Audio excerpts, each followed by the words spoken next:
Imagine opening your high school yearbook, only to discover someone had put words in your mouth. Not just any words. A fake quote.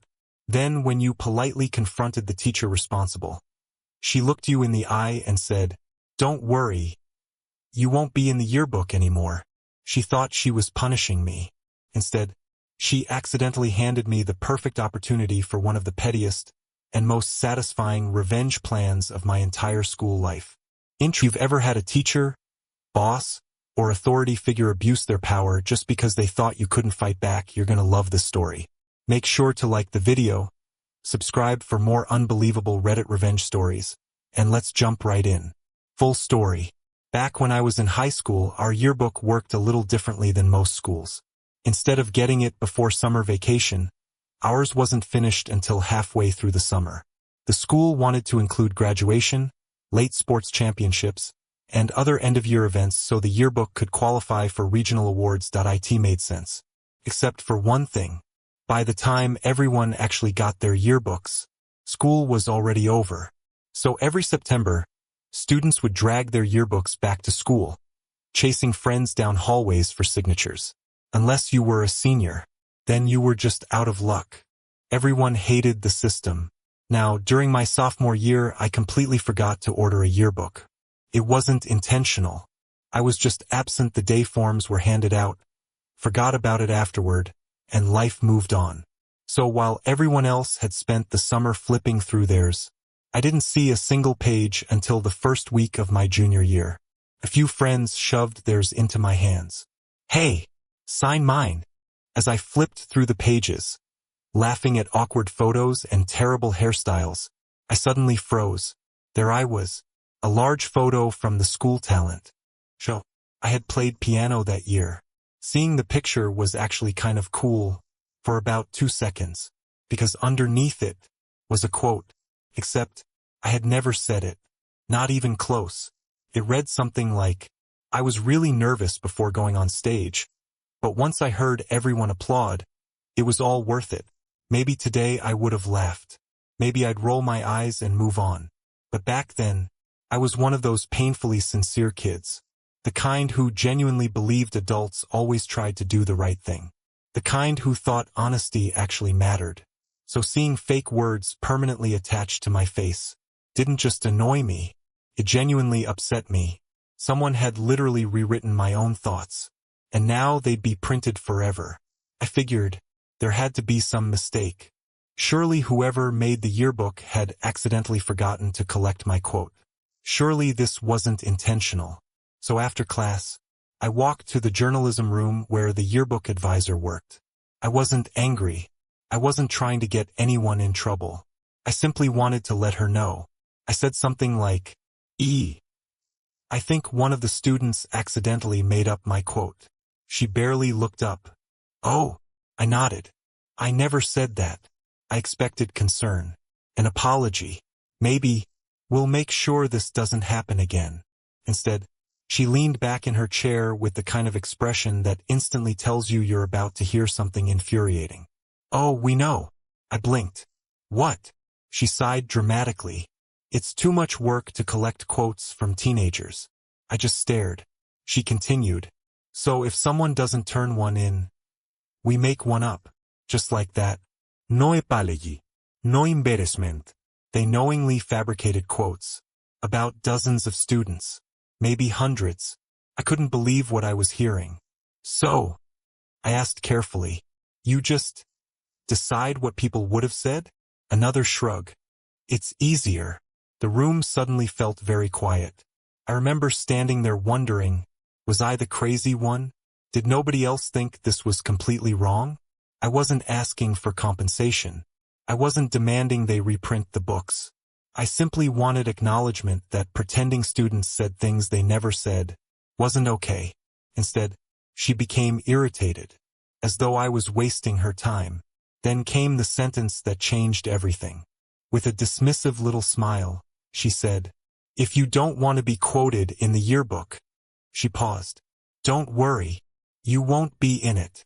For a second, I didn't fully understand. Then it clicked. She wasn't talking about quotes anymore. She meant pictures, candids, anything. She was telling me that because I dared question her decision, she'd simply erase me. I walked out without another word. The hallway suddenly felt much longer than before. Part of me wanted to fight it, report her, complain to the principal. But I also knew how that would probably look. I'd be the kid demanding more pictures of himself in the yearbook. That wasn't a battle I wanted. Besides, she controlled candid photography. If she told her staff not to photograph me, there wasn't much I could do. For a while, I accepted it.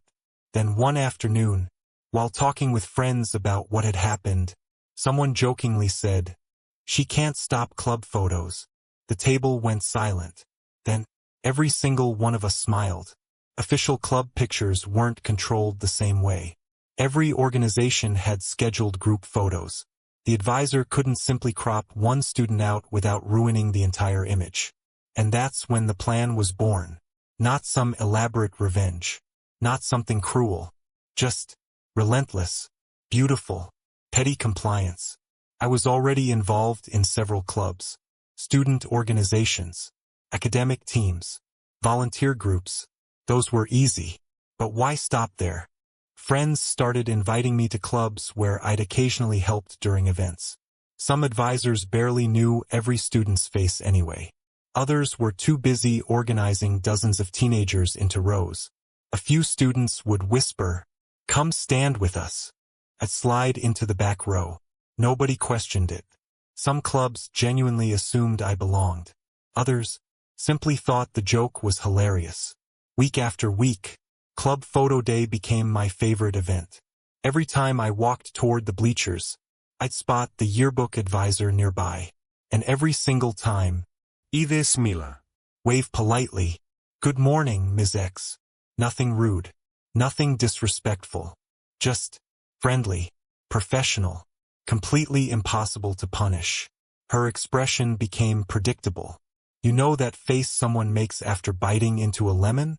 Exactly that. Tight lips, forced smile, eyes silently screaming, "Not him again." Every single time.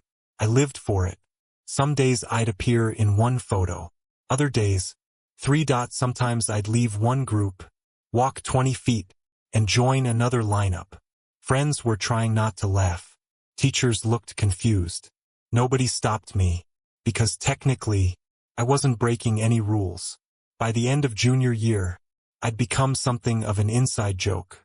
If there's a club picture, someone would ask, "Is he going to be in it?" The answer was almost always yes. Then senior year arrived. Round 2. By now, the legend had grown. Students I'd barely spoken to knew exactly why I kept showing up. They'd scoot over. "Make room. There he is. Get in here." Even advisors who probably suspected something often didn't care enough to stop it. Photo after photo, page after page. Instead of disappearing from the yearbook, I was multiplying. Ironically, the teacher who wanted me gone ended up helping create the exact opposite outcome. She had threatened to erase me. Instead, I became impossible to miss. When the senior yearbook finally came out, I flipped through every page. No candid photos. Exactly as promised. Not one. But then, club pages started appearing. There I was. Again. Another page. There I was again. And again. And again. Academic club. Volunteer club. Music club. Student organizations. Random committees. Group photos everywhere. I'd lost count. Dozens. Every appearance represented a tiny reminder. She tried to remove me. Instead, she'd accidentally turned me into one of the most recognizable recurring faces in the entire book. I never confronted her again. I didn't have to. The revenge wasn't about embarrassing her publicly. It wasn't about yelling or winning an argument. It was about proving something. She had power, but not total power. And sometimes, the most satisfying revenge isn't hurting someone. It's quietly refusing to let them erase you. Looking back now, the fake quote barely matters anymore. What I remember isn't the lie. It's the lesson. Never underestimate what determined people can accomplish with a little creativity, especially when they have good friends willing to help. Sometimes the sweetest revenge isn't destruction. It's simply refusing to disappear. If you enjoyed this story, hit the like button and subscribe for more unbelievable Reddit revenge stories every week. And let me know down in the comments. If you were in my shoes, what would you have done after the teacher threatened to erase you from the yearbook? Trust me, some of the best revenge stories are still waiting to be told.